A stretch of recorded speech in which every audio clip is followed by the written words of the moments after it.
Sansa Stark's journey in Game of Thrones is one of the most compelling transformations in modern storytelling. She begins as an idealistic girl dreaming of fairy tale endings, only to be thrust into a brutal world that repeatedly tests her resilience. But instead of breaking, she learns, adapts, and ultimately emerges as one of the most capable leaders in Westeros. In many ways, Sansa embodies the principles of Stoicism, a philosophy built on enduring hardship with grace, mastering emotions, and using wisdom to navigate an unpredictable world. And stick around, because at the end of this video, I'll reveal a surprising detail about Sansa's final decision that most viewers missed. Let's explore how Sansa's evolution mirrors the teachings of Stoicism and what we can learn from her journey. When we first meet Sansa, she is the epitome of youthful idealism. Raised on songs of gallant knights and noble queens, she views King's Landing as a place of romance and honor. But reality shatters her illusions.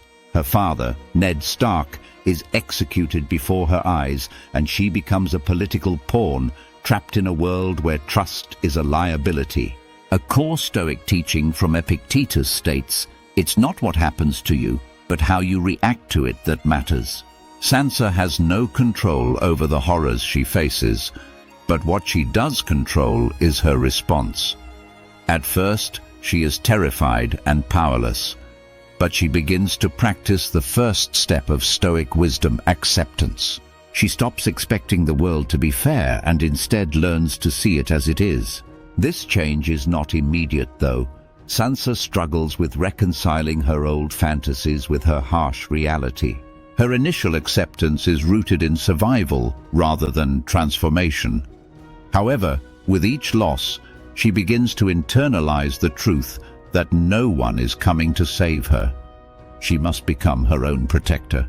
This is where Stoic detachment comes into play. The philosophy teaches us to distance ourselves from things beyond our control, including the whims of others.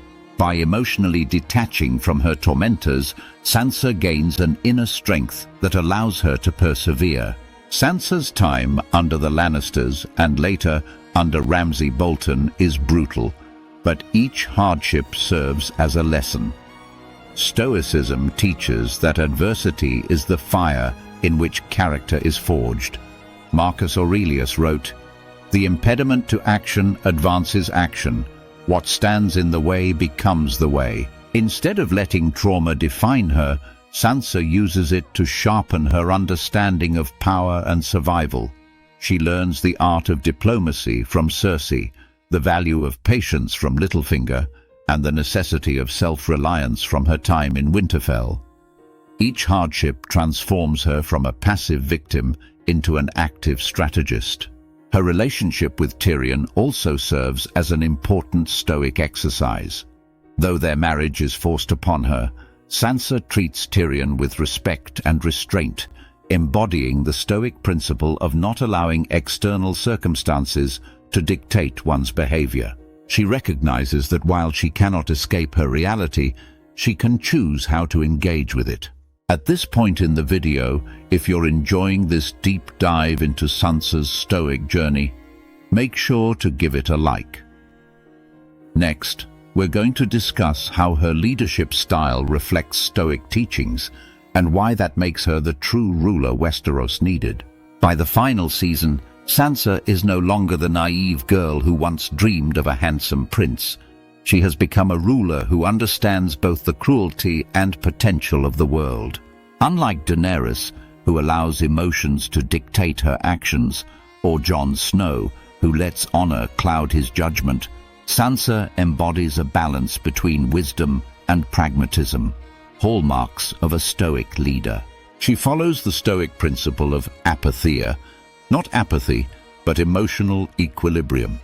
She does not let fear or rage dictate her decisions. She acts rationally, ensuring the best outcome for her people.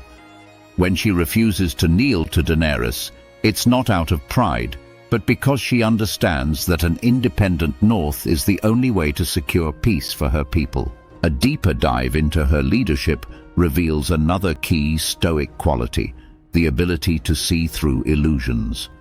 While others become enchanted by Daenerys's charisma and power, Sansa sees the potential for tyranny before anyone else does. This ability to anticipate consequences rather than react emotionally is a hallmark of Stoic philosophy. Seneca advised, "A wise man is content with his lot, whatever it may be, without wishing for what he has not." Sansa applies this lesson by refusing to chase power for power's sake.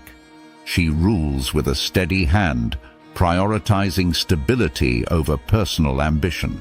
Another crucial element of her leadership is her ability to learn from mistakes. Stoicism teaches that failure is an opportunity for growth, and Sansa exemplifies this. She does not repeat the mistakes of those before her. She does not trust blindly, does not act impulsively, and does not allow vengeance to cloud her judgment. Instead, she takes calculated risks and ensures that her decisions serve a greater purpose.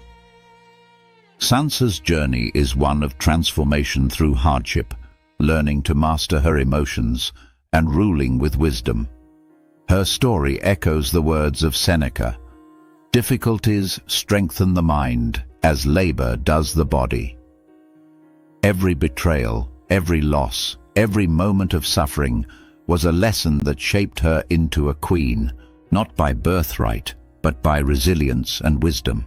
And now, as promised, here's the surprising detail about Sansa's final decision that many viewers overlooked.